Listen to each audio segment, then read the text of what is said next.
Gaagano gagamba omutwe omukulu okulembedde Bukedde galagaba nti Kabaka ayogedde ne Mayiga kubiriwo ega mu mpapula ono ye Bukedde Kabaka ayogedde ne Mayiga kyonna kyagadde nnyo abantu emitima gigenda kati ndowooza gikkakkana okukakkanawa gano ga mu mpapula bagamba eki Kabaka ayogedde ne Mayiga kubiriwo ate awalala minisitule esazizaamu diguli ya bugingo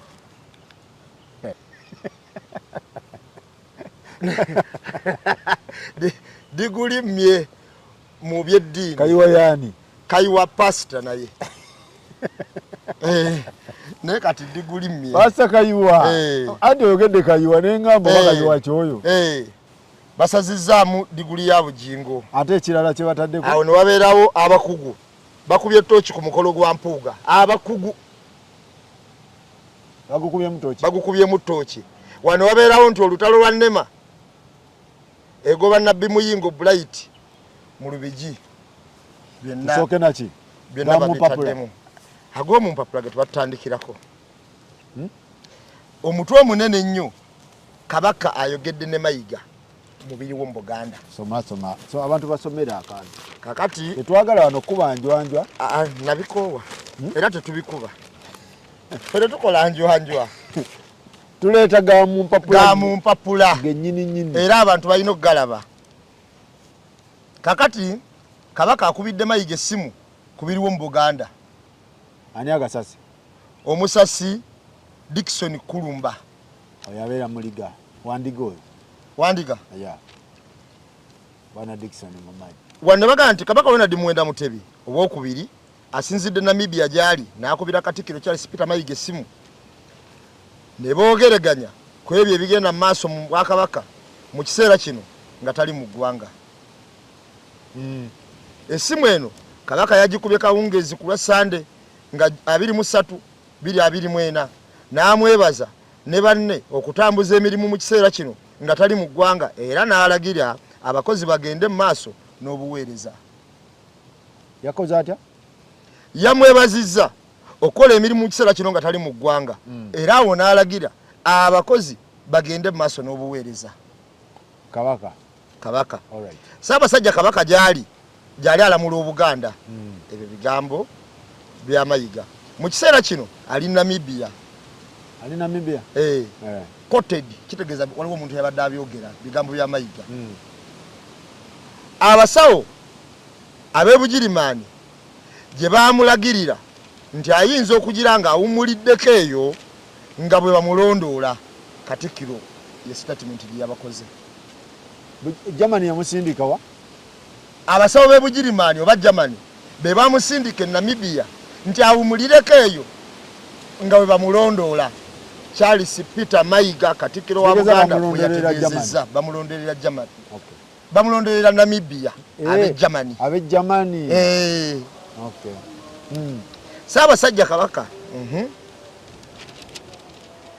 yayongeddeko nti Kabaka nayogedde naye olunaku lw'eggulo ku ssaawa 12 ez'olweggulo era n'alaga okusiima n'obusanyufu obutagambika n'engeri emirimu gye gitambuzibwamu wadde nga tali mu ggwanga.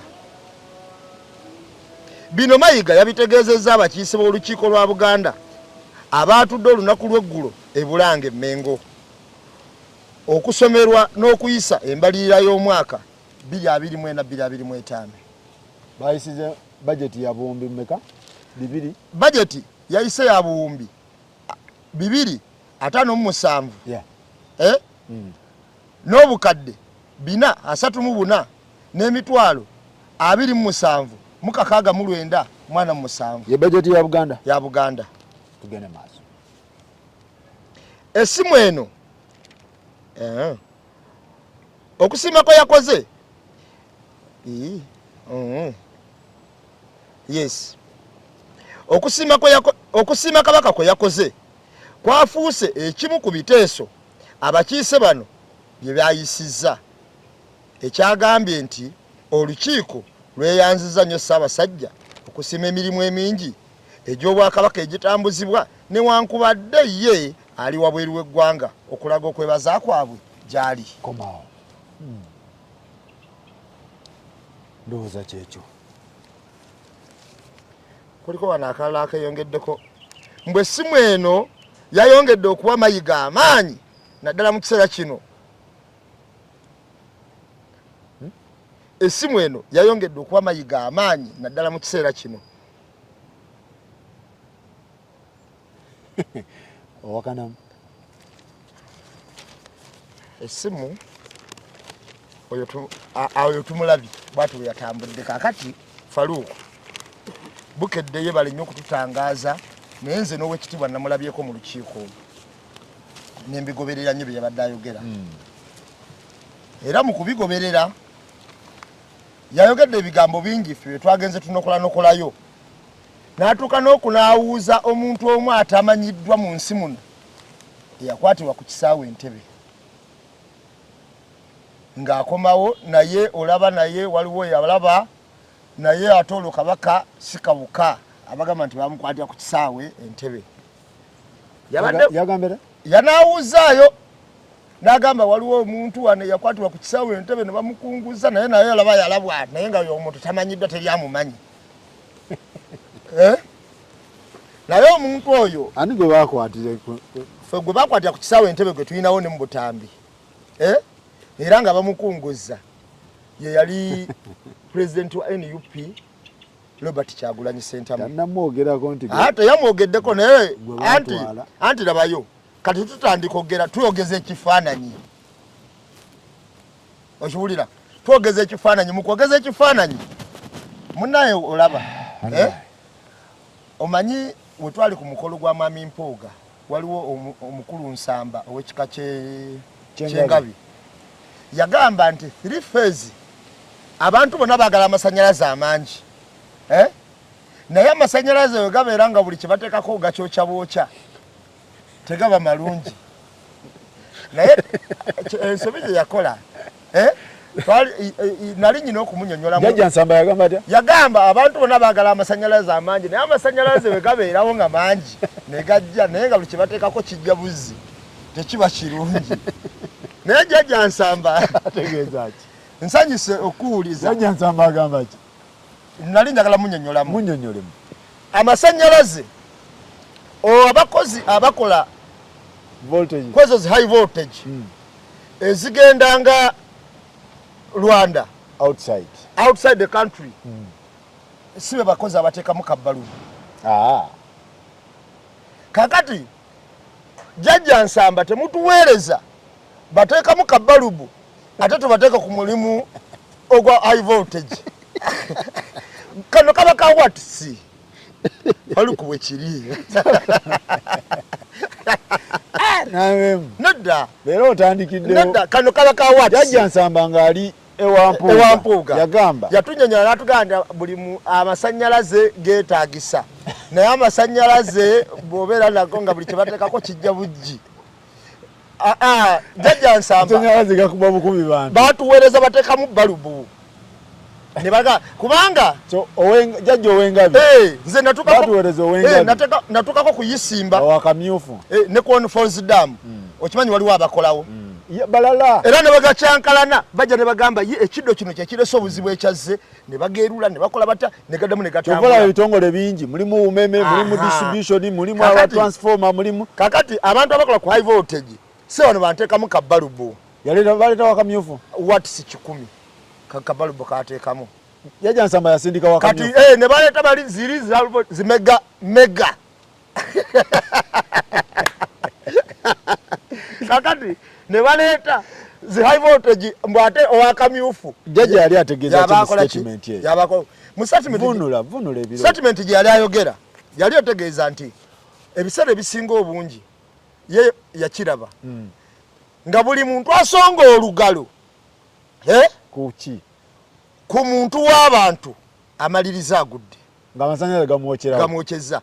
Naye nyina omwana gwe nasanze oba namusanzeewa Faruku nyina we nabadde yes nali mpererwe waliwo omusajja yasika 3 phase okuteeka alinawo byakola omwana ne musanga nga afuka mu kabokisi ako kebasimba wansi nemugamba naye gwe okama Katonda oba alino nga mulenzi mukulu yabadde mu myaka nga 2 oba 15 n'akamba kyogamba gakuba nemugamba ddamu olabe kakati jajja ekintu ky'amasannyalaze ategeeza ki mu lulimi omuntu wa wansi akitegeeza omuntu gy'amasannyalaze abantu abato aba n'abatuwuliriza amasannyalaze gano ffe tuyina omuntu gwe twagambaza kubanga yakutta omulamwa gwaffe nga gookya era omuntu oyo ne tumukola nga tasongwamu kubanga talinakola nsobi tetunnagiraba kyokka ate abakola ensobi balina gye beekukuma batandika okukwata mu high voltage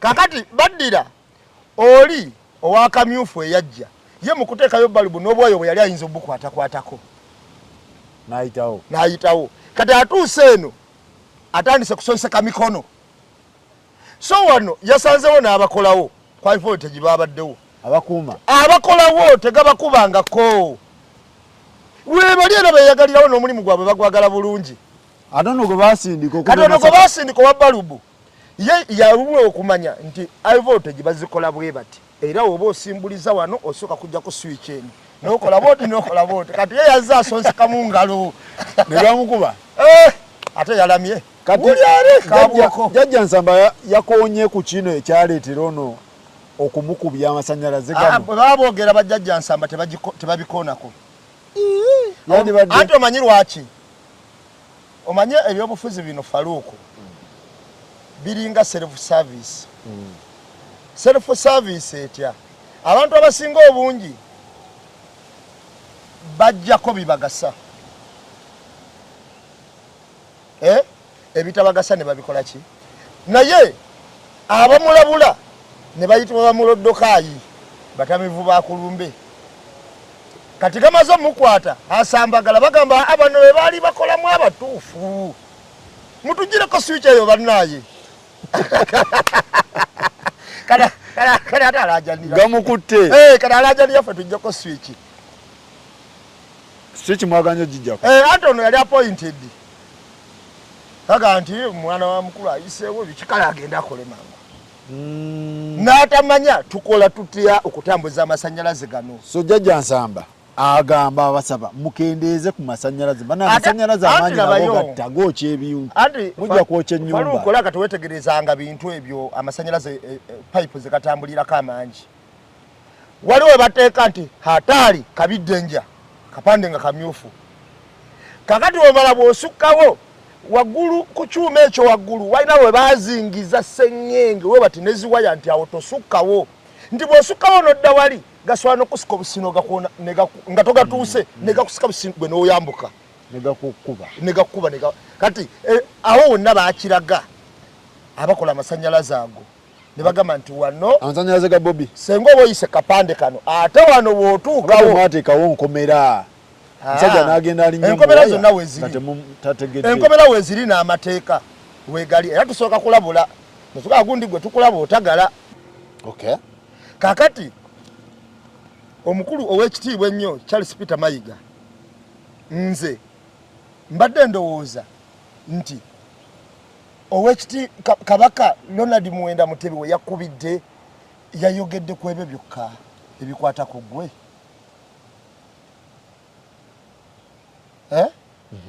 Kabaka gyali mu busanyufu bwe kuba yagambye nga musanyufu nnyo n'ebigenda mu maaso mu Buganda. Kabaka musanyufu n'okugoba abantu mu Lubigi ng'ekyapa mu ngalo badde bakitwala Mmengo kyapa ku mmeeza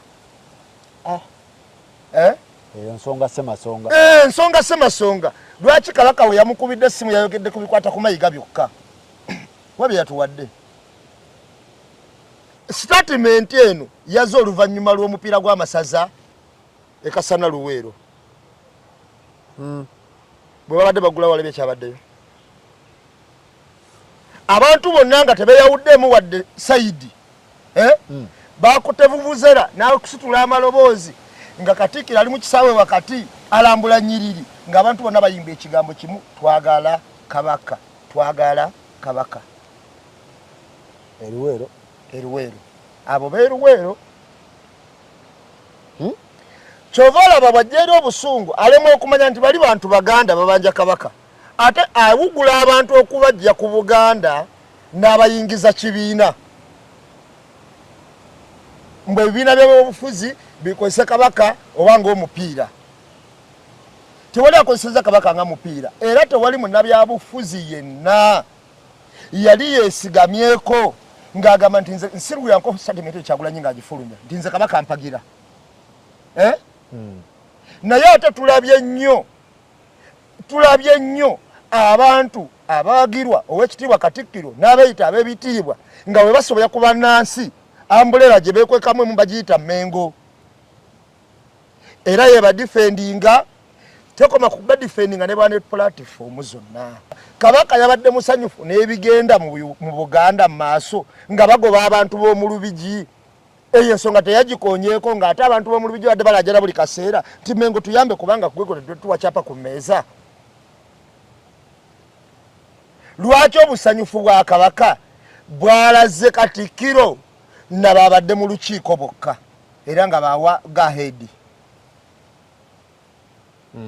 kabaka mu bulambulukufu bwawo talina kye yayogeddeko kirala kuba bulijjo wantuulira kabaka awa sipiiki era n'akola ne ku baana abasibe wadde ng'abaana abo tebabakwatira mu Buganda nti baali bakola mu Buganda okiwulira n'abakoonako mu bibiina by'obufuzi naga abantu abakwatibwa ebiro by'obufuzi tusaba bateebwe statement ya kabaka we yabeeredde omusanyufu kyekyamusanyusiza okutuuka ku ekyo emirimu gye bakola era kambuuze ekibuuzo emirimu nga bwe gitambula yasanyukidde kabaka mu kusanyuka kwe ffe teyatulabyeko abamubanja tatuwulira emirimu gyokka gy'alaba ye tatuwulira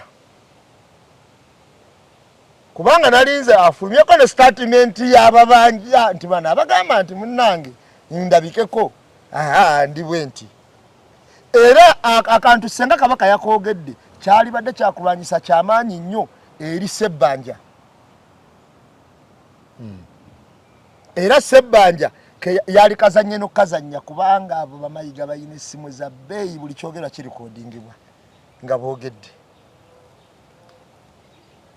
nze Faruku siina nnyo ssente naye akasente kange kenyinamu akatono eddoboozi ne lifuluma nga kabaka ayogera ne mayiga ng'eri abayowanyisiganya ebirowoozo mweyo statement abalibeerawo zonna ngenda zibawa kabaka bwe yabadde ayogera tusose ba mu Lubigi kabaka bwe yabadde ayogera yakonye ku kyabataka era abataka abo yabeebazizza ogende wa Mwami Museveni conversation eno teriimu ba mu Lubigi kusengulwa teriimu bataka kugenda wa Mwami Museveni kabaka obusanyufu yabugjeewa kabaka yasanyuse nnyo abataka okugenda okusaba ettaka nga balisaba mu kopi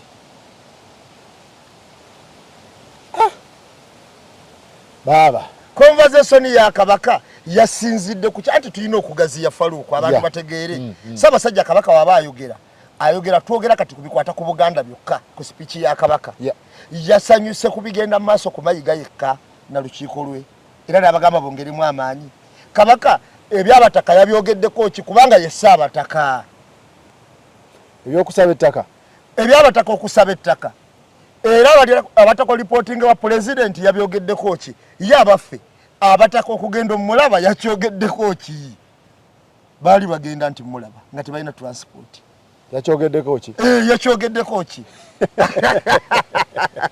yagambye atabajja bamulabe tebagenda kuba alabika kati ateereddemu n'emboozi asobola olasa obulungi ate teyakikonyeeko teyakikonyeeko sakiwulidde kuba wali wagamba nti ayinza okuba mu ICU ate katwakirabe n'emboozi alasa era twayogeredde ddala okumala ebbanga kabaka yeebazizza emirimu nga bwe egimu ku mirimu egitambuzibwa mu Buganda tubadde tukomplaininga kabaka butalabika kale yeebazizza emirimu ono gyakwatiridde naye abaffe kabaka atalabikako wadde gyali ffe kabaka twamulabanga nti kabaka mumulabye ali Kenya ali luddawa ali Nairobi ng'alina n'emikolo gyakola nga talina mikolo naye nga tumulengera kabaka ku mukuumi we yatoloka yakikonyeeko ki anti embozi yonna abadde yindagaziwa teyabuuzizza nti owaayo neyambeerangako yaddawa teyabuuzizza ku oyo omukuumi bwe w'okulusegere teyabuuziza nti owaayo neyambeerangako yaddawa era wamunyonyedde nti yatoloka wamunyonyedde nti yatolokera ki yagenda kusoma Katikkiro yannyonnyola ekyo ekyomukuumi we bye yannyonnyola abantu ng'atuuse eri e Canada bye baatuwa yabikonyeeko ki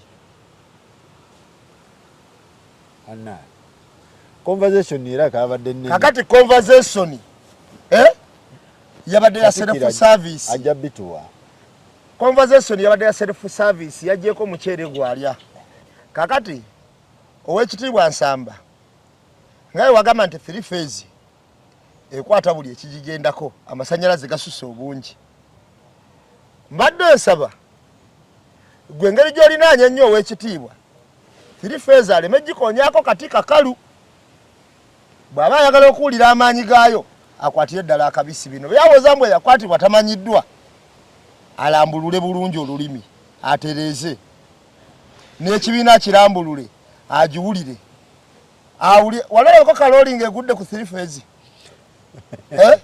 anti gola katobanko amasaya togalinaananga kakati nze nakolerako wali ekibuye olaba agatambulira ku byuma toleeta bintu bya kalooli kalooli wamuvunula dda kyensinga kati nkubuulira mazima ab'ekibuye abandaba nyina munywanyi wange bamuyita Bashiri ali kibuye awo mu katale bw'onaamusanga Bashiri oyo musajja mugezi nnyo ate wa mutima weewuunye ojja mubuuza Bashiri oyo musajja mugezi nnyo waliwo ne mwami mukiibi awo mwebali awo mu katale okiwulira kakati ojja omubuuze omugambe nti bannaayi waliwo omukwano gwange mulema ow'enkoko gyali atunda nkoko waliwo Nsuubuga musajja atunda nkoko awo ekibuye obabuuzanga genda okole save ekibuye ntiki ekinyonyi ekikyasinza okubwa amasannyalaze mu sipiidi eyawagulu nga kigemooleddeko bakiyita kalooli simanyi nsonga kalooli ezo zaagana osoma amasannyalaze ago naye kalooli amasannyalaze gagibwatula ne bwatukanga bbomu oyinza logamba waliwo akubye bbomu kati wa ebiseera biri ebya bbomu nga zivuga kalooli yabwatukira awo bayitawo wakizito bulooka bintu bya kalooli tubireke age mazima nkubuulira mazima ensonga za kalooli anti lwakwange toyagala nkubuulire kalooli ekigitukako ng'egudde mu masannyalaze kalooli tumuleke kalooli bwegwa masannyalaze ekinyonyi ekyo kibayita kalooli kyekyasinza okubwa amasannyalaze ne kibwatuka nnyo agagagende e Rwanda ago kati kijja naye kiba kigatukako gagakisika busisi gakikuba ne kibwatukanga bomuwaba abantu bonna badduka twagala tukawo nga kalooli eguddawo wansi erambadde ng'ebeeya byeri obugundi buli ali nga yonna fuse ya bulaaka nga gagiyiseemu buli muntu agezaako okukwata mu 3 phase togikonyako akati gisitulire ddala ojja ogituulemu okakase nti ekola ki naye ddala kiki yakoze awo kiki yakoze anti bw'otandika okugereesa n'ogamba nti olaba no bano abaakakwatibwa jjuuzi awo ku kisaawe abatamanyiddwa olaba nabo mwabalaba ate olwo kabaka muyita kawuka kakati abatamanyiddwa ffe gwe tuyinawo yoyo gwe twakalaba yakwatibwa ku kisaawe 3 phase togikonyako akati akakalu geza bugeza okonyeko akabisi ne wansi weeri okusikawo yatula bwatu zirinnya liruŋŋamye era jjajja Nsamba genda onyonyole ateekamu balubu omugaale nti eno munnaaye si bubalubu buno bubadde oteekamu watisi 10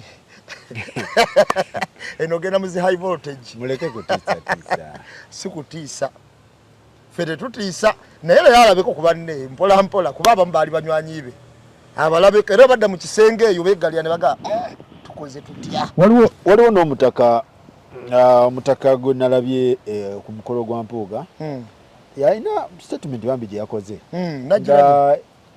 nagirabye omutaka yagambye bw'ati eringa erimu omutaka yagambye bw'ati ku value omutaka yagambye bw'ati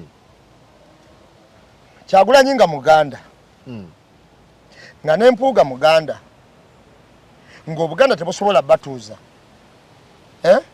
okugonjola akasonga kano akatini kitegeeza Obuganda bunafu ku Kyagulanyi n'Empuuga era Mpuuga ne Kyagulanyi babisinga amaanyi. Yes. Kyagulanyi nga Mukatuliki nga n'Empuuga Mukatuliki ng'Obukatuliki tebusobola batuuza ne bugonjola akazibu kana akatini kitegeeza Kyagulanyi n'Empuuga babasinga Obukatuliki amaanyi. Kakati ekyo kituufu naye nakunnyonnyola abantu abatwala sente obukadde 1.7 nga buli munnansi baba mu byembi 3.6 nusu bisatu mu nkaaga. Kakati buli munnansi waba biddwa ni siringi 3 okola biliyoni emu n'obukadde 7 ku bantu miliyoni alamu meka mu 5 bwaba biddwa 3 kitegeeza nti bannansi babya Uganda namba. Omutaka ono yayogedde nga wa Buganda era yalowoozezza ababbibwa ba Buganda era yalowooza n'abafiirizwa ba Buganda. Nedda si bwe kiri. Bino bisuka ku mutendera gwa Buganda ne bidda ku ggwanga. Kyova olaba nti n'omubbi we yafubutuka okuyingira Mengo ne Mwakambulera ne Gaadi ne bagamba nti bajja kuyingira, abantu baakawaguza ne bakayuza nga bagamba nti afe mwe tetubalinaako buzibu neffe tusikayo ono. Kino kya ggwanga. Kakati Mengo esooka ekole ettendekero ery'amaanyi naye nga lya Buganda nga linnyonnyola abantu okubaamu values n'abantu abaweerezeddwa mu bifo balina okuweerezebwa bakola batya. Ng'era omuntu aba yava mu ttendekero eryo n'akola omusango eno ku bannansi nga bali basooka n'omukwata ne bamugamba resigninga ab'akademe so tebamuwugira bubugizi nga waga ku kyokoze ekyo ffe Buganda tutandika bwe tutyo. Naye omuntu bw'akirumpanya ssente z'abannansi ate nga Buganda yevaako laga nti twamuteekateeka bulungi nga ne Pokino yawa obujulizi. Twamuteekateeka temujja kugenda mu bantu baffe mwateekateeka abantu bamwe mwateekateeka otugomya bannansi oba beno nayingira wali bwe batwala eno bayingira wali Ambuleera.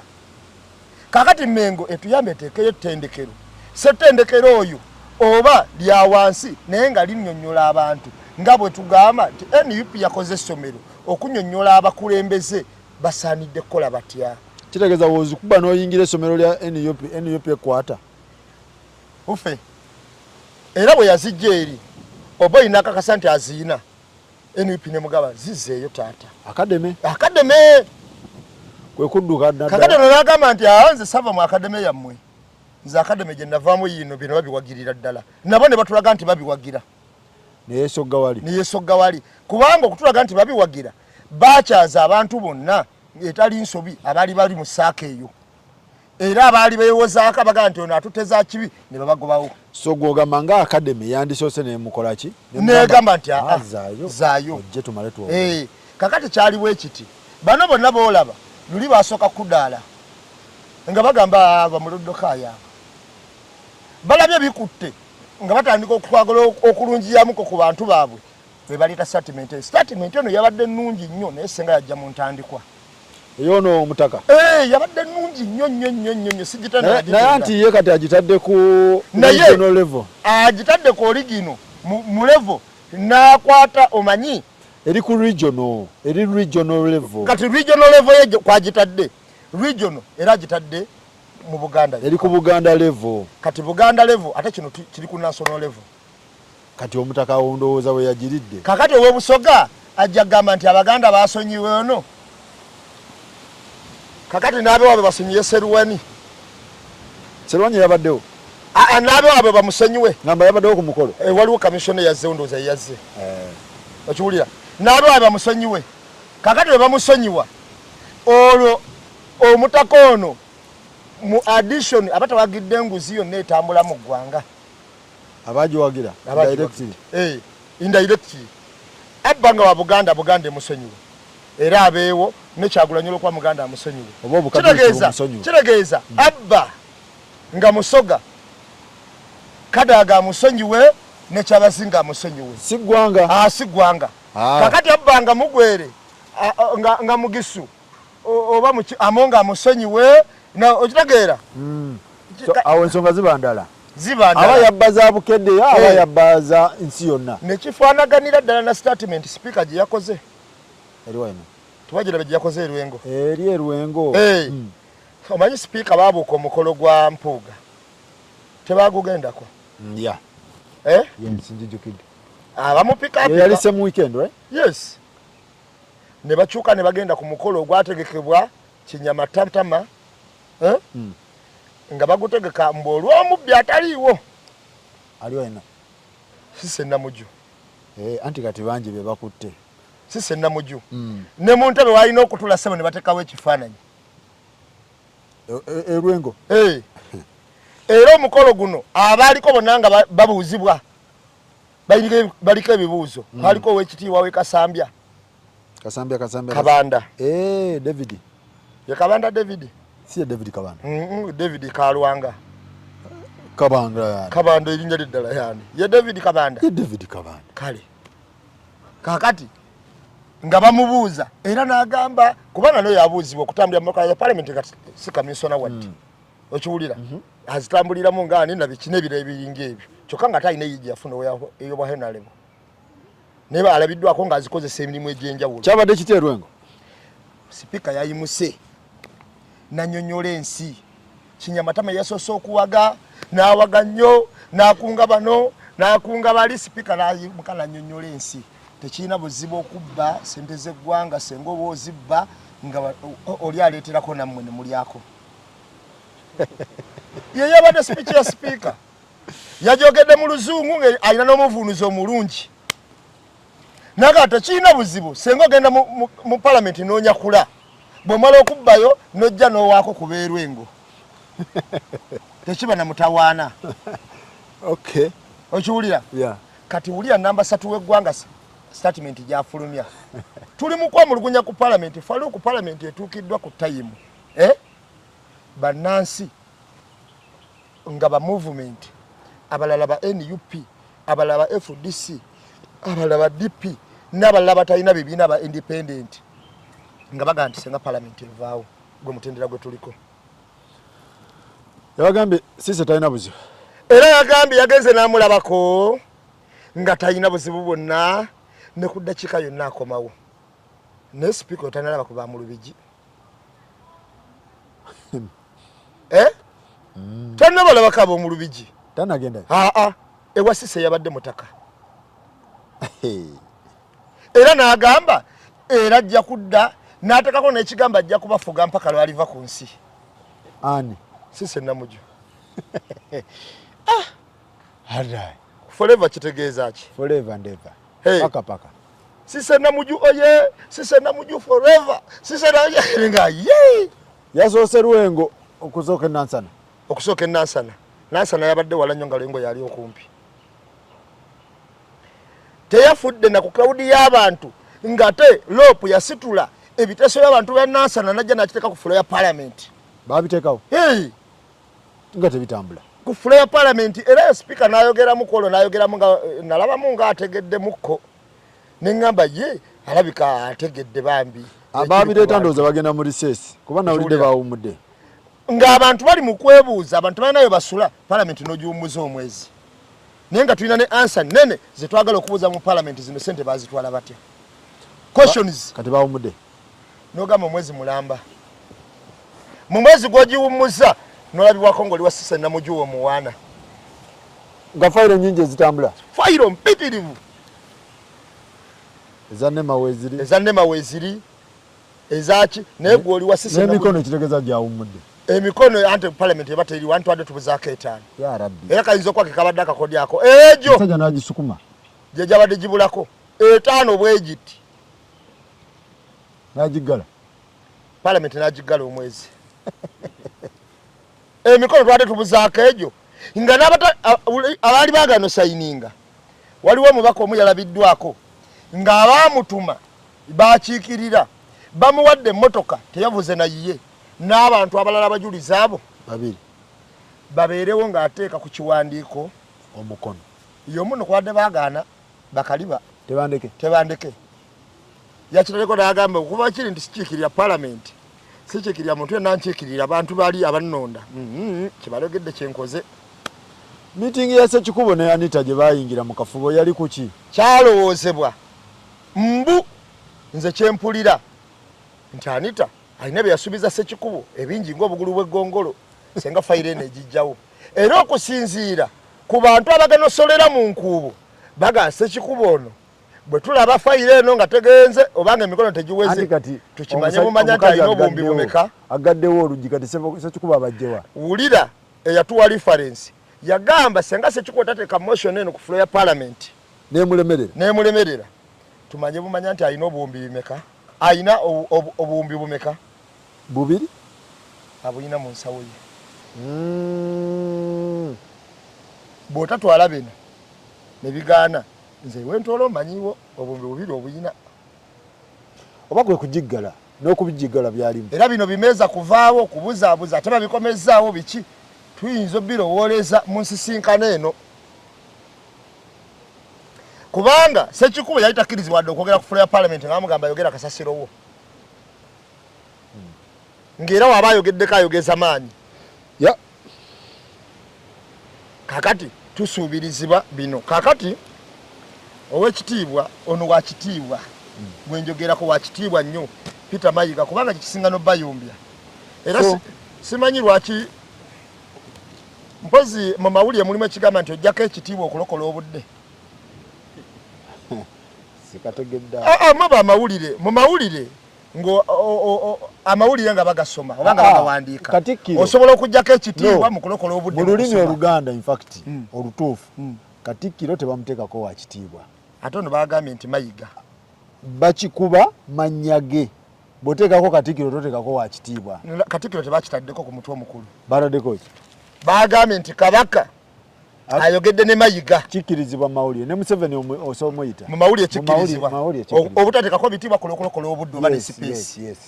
Kikkirizibwa. Mu mawulire kikkirizibwa bulungi. Fayiro kyendala eriwo. Gagafe Mengo. Gagafe Mbuga. Fayiro eriwo. Kabaka ali happy.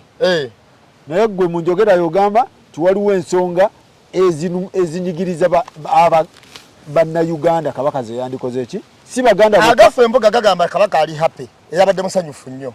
Naye nze mu njogera yange ngamba nti Kabaka ono ebbanga lyemulabidde nze ndabye Kabaka okuva mu 9 mu emeka. Kitegeeza speech zonna zabaddewo wanzeetegereza. Buli speech ya Kabaka ng'agyeyogeredde ebadde ekwata ne ku bantu ab'ebbali bonna abali mu Buganda ne Uganda eyawamu. Mulembe Omutebi. Omulembe Omutebi mulime mukola abadde aleeta ebintu bingi. Kabaka tavangayo ng'awa speech ng'ensonga ku muntu omu oyo yekka ali awo. Webalekola. Era Kabaka ne wabanga yakukwa asiima kati kankugereze ekintu ekyangu. Omu ku bantu abasiimibwa kangereze ku munywanyi wange kuba ye mulinaanye tayinza kunyiiga. Misa Kisemakula y'omu ku basiime be tuyinawo. Misaki bwe baali bamusiima bamuwa n'ensonga lwaki asiimibwa. Yagimuwa. Misaki bagamba nti akoze kinene nnyo mu kisaawe kino ekya entertainment okuyigiriza abantu n'okusitula abantu okubayigiriza omulimu ogwo n'okubalaga nti omulimu ogwo osobola ogukola ng'ogutereezezza bw'oti era n'osigala ng'olimu n'ensa bw'eti. So wano kyandibadde kitya? Kyenkulaga nti kiwanuuzibwa nti edda abayimbi ng'abalibwa ng'abantu abaki? Ku mulembe gwa Eagles gulaza abantu nti omuyimbi asobola okukola bulungi n'agaggawala era ng'abalibwamu n'ensa bw'ati. Misa kiki kyamusiimisibwa? Tasiima busiimi. Atasiima busiimi. N'agamba owadde abavubuka bangi ekyokulabirako era n'oba inspiringa okwagala obwakabaka. Kabaka bwato babeera. N'oba inspiringa okwagala obwakabaka. So ne wano emirimu gya Katikkiro yandi nokoddeyo? Yali ginokodde. Kyotegeeza? Kakati Katikkiro yamusiimye okukyayisa abantu Obuganda. Era olukiiko yabadde alusiima okukyayisa abantu Obuganda. Bw'oba ogamba nti tannabakyayisa tutegekeyo ettaffaali. Olabe abantu abasonda mu mulindu guli ku lw'omutima gw'Abasseruganda bwa Buganda oba babusonda nga kati we basonda. Oba basobola okujja. Wakiraba ddi ng'abantu bali ku mupiira nga babanja kabaka naye nga abantu abo bazikola mupiira gwa masaza ekiwandiiko ekyo senga kyazze ne mu lukomo lw'essimu eryo nga kabaka yabuuzizzaako abantu b'omu Lubigi mubakoze mutya abataka bano bwe bagenda ewa kabaka ewa Museveni ani yabalagira ye ttaka ekitegeeza obutaka kitegeeza kubeera nda ttaka ze zimu ku mpagi ezisimba omutaka bano abatalina ttaka bataka ki senga kabaka yabuuza ku bibuuzo ebyo n'aletegedde nti olukomo lw'essimu lwabadde lutuufu obusanyufu yabugjeewa era obwakabaka enteekateeka ki gye butambuzza ereetera kabaka essanyu eryenkana yaddaawo ŋŋamba olukiiko lundage enteekateeka gye lutambuzza ereetera kabaka essanyu eringi okwenkana awo era kabaka teyayiseeko ku mukungu yenna mulabako kubanga yakiraba olukiiko lwakiyisa ate alaba nnyo olukiiko lwali lugamba Katerega Profesa Katerega ng'abuuza bannaye abeeswali teso agenda laba kabaka yakyogeddeko kyekyo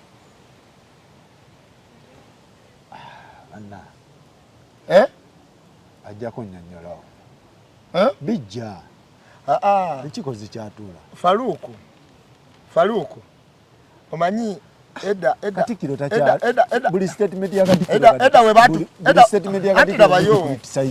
edda omuntu omukulu we yatutumanga ng'oli mwana muto wabanga ogenda n'akubuuza onaamugamba otya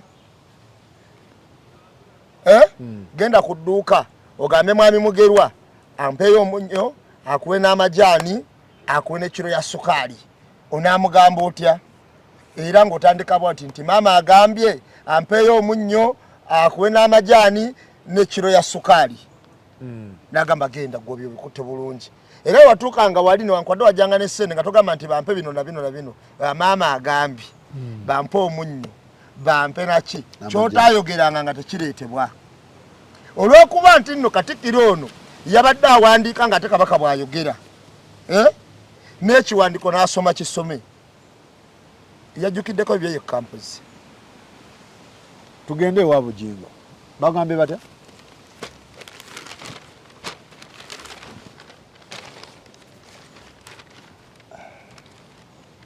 Bugingo aliwa page 7 malirize owekitiibwa tetumusomyeko ku baamugigize ku bantu bye balaba mugundiye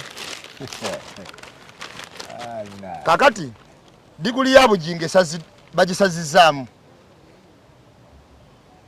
ekibinnya bannayosoma nga oli mukulu ate diguli yo neefwa kubanga oba weefubyeko diguli ya Pasita Bugingo yasaziddwamu omusasi musisi musasi wa Bukedde nebya musasi wa Bukedde yoli ndowooza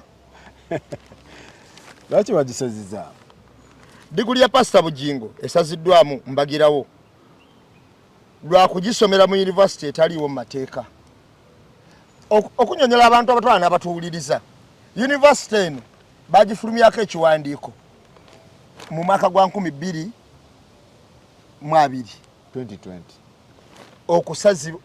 okugijja mu university ezibalibwa nti erina ebisaanyizo byekola ki ate diguli ya Bugingo yagifuna 2022 tegeze qualifying okubeera cancelled we yagifunira ng'ekiwandiiko kyayisibwa nti bagisazaamu muwulirize bulungi Pastor Aloysius Bugingo yatikkirwa diguli mu University ya Kayiwa International University eya Pastor Simon Kayiwa ono yewa Namirembe Christian Church era esange wali Namirembe wadomboza wesange awaba Namirembe diguli eno yagifuna 2022 Pastor Kayiwa n'abamu ku banene mu university eno okuli Professor Tony Kabbo ye Vice Chancellor ne Reverend Dr. Benon Byamugisha ye ssentebe w'akakiiko akalondola university eno basinkanye abakakiiko akakulira ebyenjigiriza ebyawaggulu oba giyite National Council for Higher Education which ewedde ababadde abanyiikaavu bennyonnyoleko lwaki bagenda mu maaso n'okutambuza university eyaggalwawo edda university bali bagigaladde nga bano bakyakoze Professor Mary Okwaro okwakolo akuli akakiiko ka National Council for Higher Education kenyini yasinkanye Kayiwa ne banne n'abakunya ku by'okugitambuza n'okutikkira abayizi diguli wadde baaweebwa dda ebbaluwa eggalawo yunivasite eyo olw'okukizuula nti terina bisaanyizo. Kayiwa yeeganye ekyokulaba ku bbaluwa egiggala n'agamba nti omwaka 2022 ogugambibwa nti gye baasindikirwa ebbaluwa gwali gwa COVID-19 nga tewali tendekolo likola, tewali na bantu bakkirizibwa kutambula nga kyali kizibu okugifuna, n'asaba babeewo okukkaanya mu by'empuliziganya n'obulambulukufu wakati wa yunivasite n'akakiiko kano. Olukiiko lwabadde lukyagenda mu maaso. Okwakolo ono ye mukyala Mary Okakolo akulira akakiiko ka National Council for Higher Education. Yes, n'akizuula nga waliwo ebbaluwa eraga nti yunivasite bwe yaggalwa yaddamu n'eweebwa ebbaluwa egikkiriza okukola,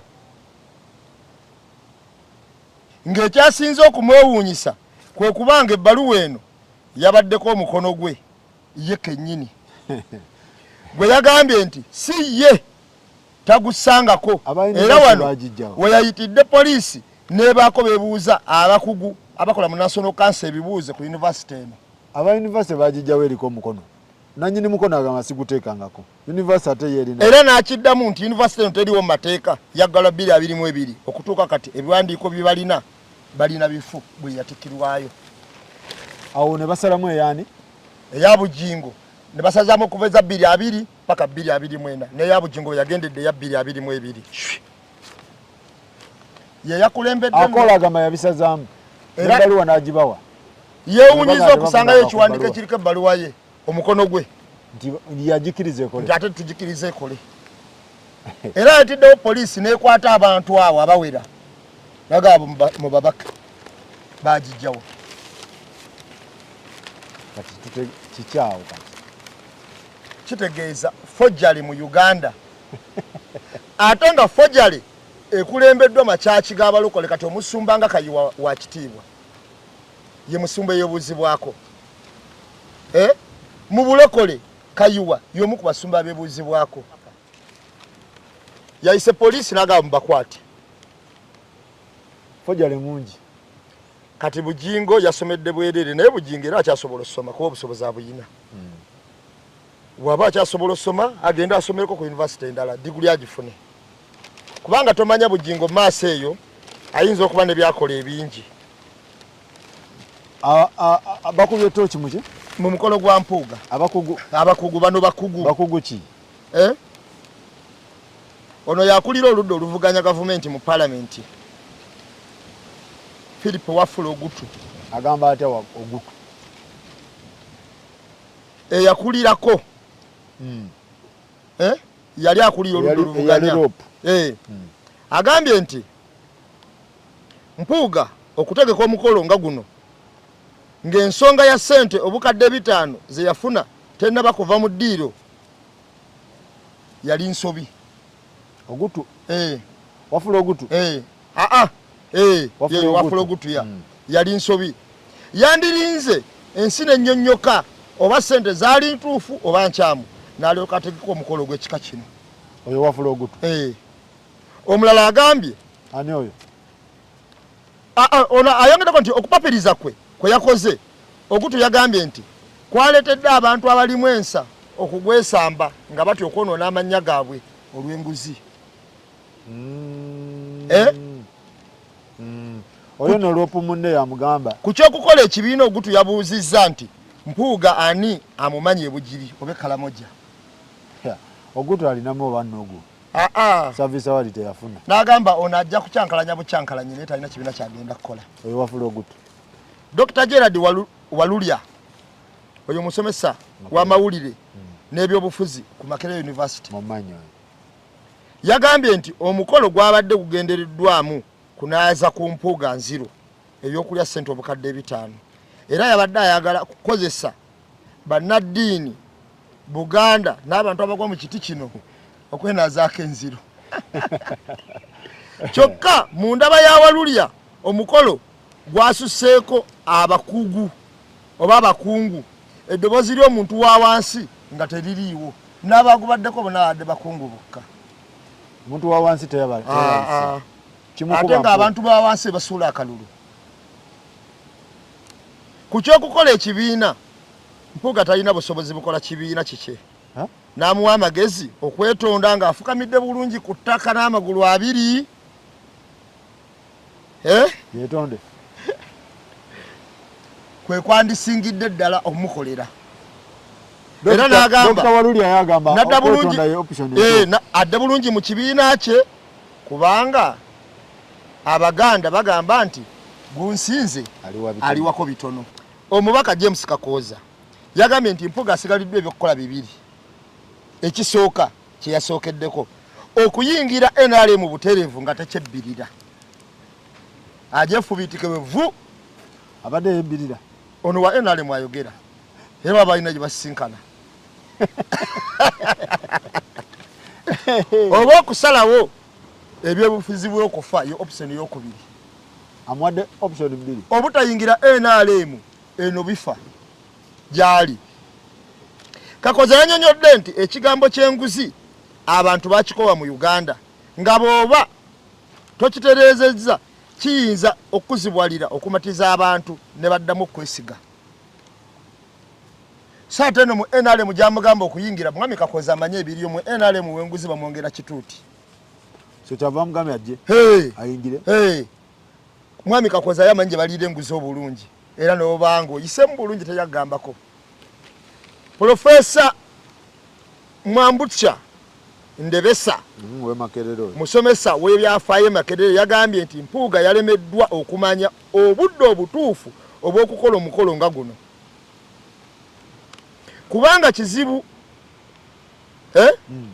kubanga ekizibu eky'obukadde 5 ekikyamukulumbya tanakijawo kyamukoze bubi obutafuna Katikkiro Peter Mayiga Ssaabasumba Ssemwogerere olaba n'owessaza ekkulu Jjumba owessaza ly'e Masaka Savas Jjumba kubanga abantu abo bakulembeze ate babaliwo okubanga bampisa kale nno badde tebayinza kgenda ku mukolo ogwongera baweebuula. Oyo asomesa history Makerere. Ku ky'okukola ekibiina yagambye Mpuuga talina busobozi bukola kibiina ky'amaanyi bonna nga era n'awa n'ensonga ye kubanga Buganda ne Ekereziya bye yeesigamyeko kubanga ye kukumya Emmengo olugira n'ayingirako ne mu Kereziya bye yeesigamyeko ayingira Kereziya era bwe yava Emmengo yayingira Kereziya Masaka Pokino we yagirira Pokino yakutumidde Pokino nange mutumiddeko nnyo naye bw'aba tulaba naye addemu ekyokuyiga naffe tuli Baganda baleme kulaka kujjako Baganda nnyo n'abatali nnyo kakati Pokino yakutumira bwe yayingidde yagambye ono ensonga gye yawadde yagambye nti kubanga Obukatuliki n'Obuganda bye yeesigamyeko ate era ne Kyagulanyi mu Katuliki era naye ayinayo kakati yagambye nti woba ogerageranyiza Obukatuliki obuwagira mwami Mpuuga n'Obukatuliki obuwagira Kyagulanyi ojja kwesanga nga Obukatuliki obuwagira Kyagulanyi bungi nnyo okusinga Obukatuliki obuwagira Mpuuga. So yempiki temukolere ate ogenda ku Buganda Obuganda obuwagira Kyagulanyi n'Obuganda obuwagira Mpuuga ojja kwesanga nga Obuganda obuwagira Mpuuga bwa lubatu bandya nabo ku Buganda obuwagira Kyagulanyi. Yagambye kakati ekibiina tekiba nawe kigendera mu maaso ekyo. So ng'omuwa amagezi ki ani mwami Mpuuga Mpuuga amagezi ge mmuwa ow'ekitiibwa ennyo kubanga Kagama yatuganya okkalekayo yafuna ekitiibwa nga alina emyaka 2 mu ogwo obutakuma kitiibwa ekyo kyankoze bubi naye ow'ekitiibwa ennyo amagezi ge nkuwa gawulirize tokozesa obubi ssente zo. Babedi tebakuwaga n'okozesa obubi ssente zo nova mu paalamenti n'okaabayo ekizibu babedi tebakuwaga n'okozesa obubi ssente zo n'ozirya obubi ng'olowooza okyalina olugendo n'ova mu paalamenti n'okaabira ebizibu ow'ekitiibwa ennyo nze okusinziira ku kyendaba engeri gye wakukumba omunyago nga we baatulaga ab'amateeka n'ekibiina kyonna ne bannansi we tuguyita waali badde osirika n'omunyago gwo kubanga ebyokudda emukungwe byandibaamu kigoye weezinge era ensonga yange gye nkuwa yiino Mpuuga yafuna obulwa emitwalo 3 katugambe 3 kitundu mu constituency eyo ng'olina constituency mwafuna obulwa emitwalo 3 n'ekitundu olina n'omulala wa Kimanya Kabonera yafunawo emitwalo 2.8 oba 3 okiwulira ekyo gye emitwalo 6 n'ekitundu olina ne Women MP wa district eyafuna obulwa emitwalo 10 n'amaanyi ga meeya Namayanja awo okiwulira amaanyi ga meeya tegasigala na meeya kubanga Namayanja akolagana n'Empuuga Namayanja be babagamba nti bo balemesa kubanga bababuulira amazima kati oli Kakande Juliet ye mukolaganyiwe nnyo banfanfe so point gye badoleeta kyembadde ndeeta nti abantu bwe balamu emitwalo 10 n'okusoba abalonda abantu abo batambulira ku mpuga era abawuliriramu abalonda Abedi abalonda Juliet Kakande n'abalonda Bwanika bw'olaba abantu abo nga bali mitwalo 10 n'okusoba abalonda abantu abo nga bakoze omukolo n'ogukolera mu constituency zammwe mu district eyo n'okungana abantu region Masaka region yonna Greater Masaka yayise Kabonera yayise Greater Masaka yonna bawala bakene wagundi ene semba wa Kalungu baliyo basewungu ewa Sewungu baliyo notakamu ne comedy nti abanupo babakubye abantu 8 bwe abanupo osobola okusika abantu ku mukolo n'ofuna abantu 7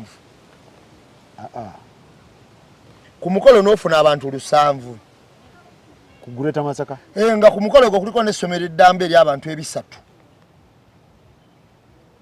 ku mukolo gwo kwaliko essomero ly'abaana ddamba eri essomero ly'abaana 3 babayiwawo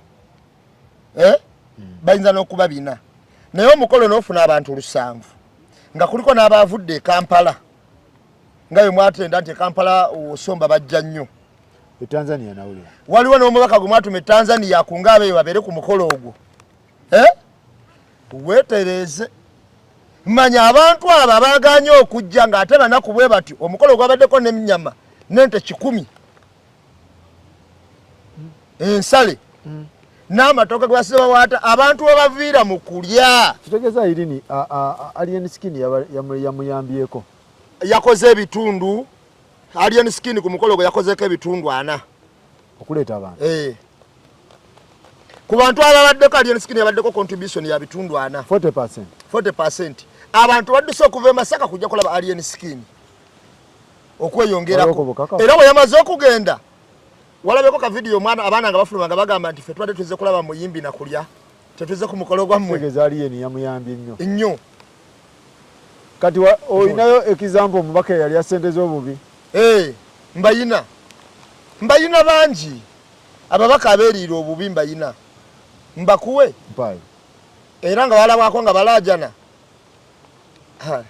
saagala genda ku mugenzi naye omugenzi katolubwamu amulabako nga alajana oyo tumuleke byali birala naye alajana ng'avudde mu palamenti nze nyina omubaka gwe mmanyi kati olw'okuba nti gundi eno era bwensi yonna era abaayo bamunjulira ndowooza ye balwampala kiba mu Lwampala kati oba eyo ebeera constituency eyo ebeera mu ki kuba baagisala yakola atyo omubaka bamuyita Kyamadiidi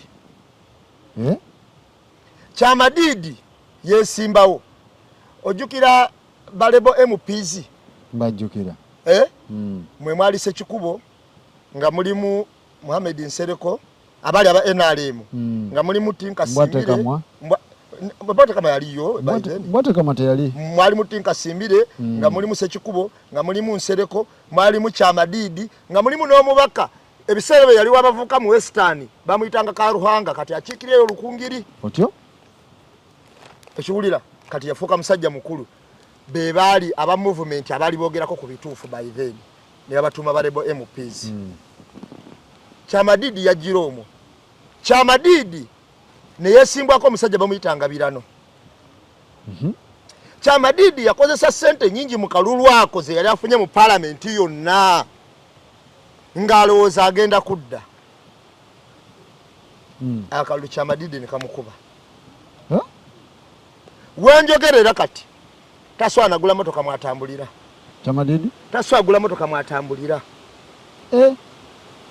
enembozi jemba wakati ne motoka mwatambulira tagisobola kitegeeza omuba akwata bulungi akasente akakwata bulungi nnyo nga batakakwatangako anti bamusomera biddiiru simanyi tegeka kino simanyi tegeka kino simanyi kolabo genda abamusomera biddiiru bategesi bya bivulu kubanga ekivulu ky'Masaka kyategekebwani mpuliramu Abitekisi mpuliramu Yasini abo we batyo omutegesi w'ebivulu taliiko mbobo n'asalwa omutegesi w'ekivulu aliko akuggyeko ssente bw'amala okukuggyako ssente ebikusala bibyo kubanga bano abamulumba mpuuga okumuggyako ssente otegeka ebivulu njagala okimanye nti bano babulooka era bazino ne wasale kati wabanya nti watwale eza gavumenti bakuba ku mwanjo nabo bakumogoleko kyebaliko kati ate omulala akuwaga nti kikole ye omulimu gwe gwakubbika bannabyabufuzi na kusuula bibiina kati kitegeeza ali mu bantu abakyamu era kakati omusala gwe bagenda okuwa Abedi omulimu gwe yakoledde tegulabanga ebbanga mpuga lyomaze ng'obonyaabonya abantu bali abadde bagamba nti wabonyaabonya Abedi yakumaze bwana mpuga tuli obubi ssente zo kubanga otaweerwa oyinza obutadda omanyi abantu bano balinga babiri naye babanga ba mukwano omu yabanga Malala omulala Kigo ng'era buli w'omulaba ng'ayitawo ng'omanya kigavaako mabegaawo era Abaganda ne banaawuza nti Malala gakulemberwa Kigo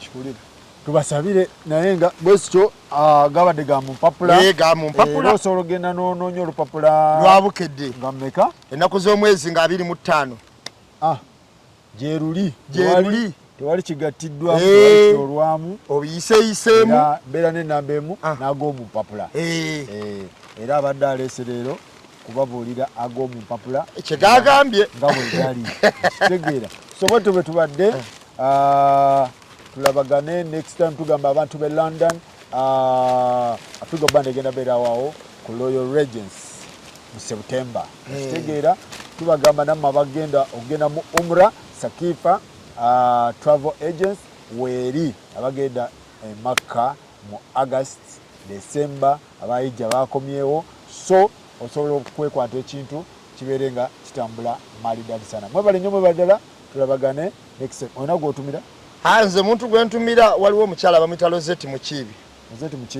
omulala bamuyita Lobina abo be USM batumiddeko nnyo naye waliwo omuwala bamuyita Lady Masaka oba wa Bobby mutumiddeko nnyo naye abantu abatulaba bangi Faluku bangi waliwo omwami wamuwadde ennamba nankubirako we London yaŋŋambye ennamba yange agisabye ggwe Nasa nkutumiddeko mwayogedde twayogedde yankubiddeko n'omwami ne Kalule Bibala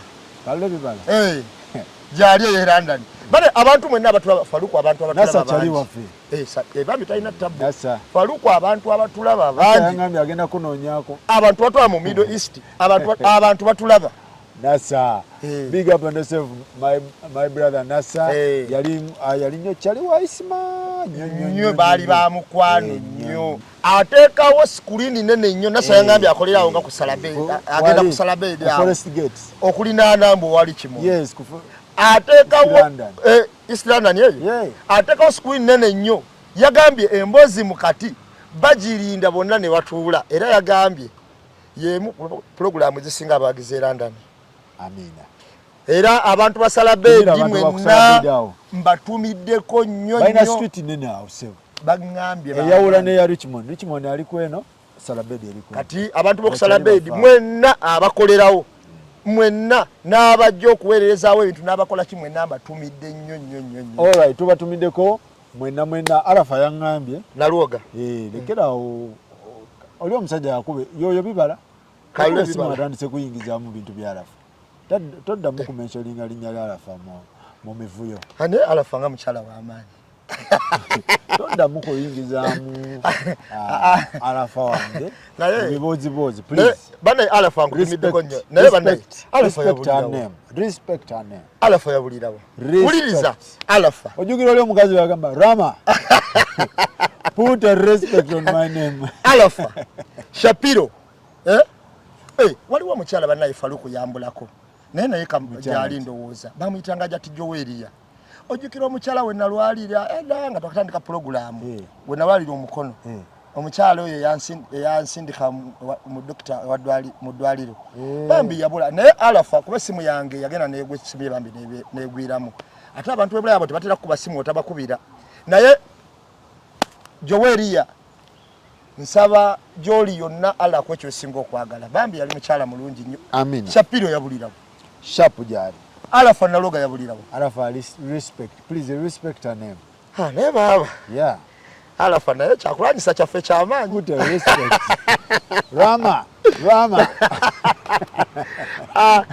Kalula lwaki yali agereza ku Arafa? Kalula taddanga mukola bintu ebyo. Please. Put a respect.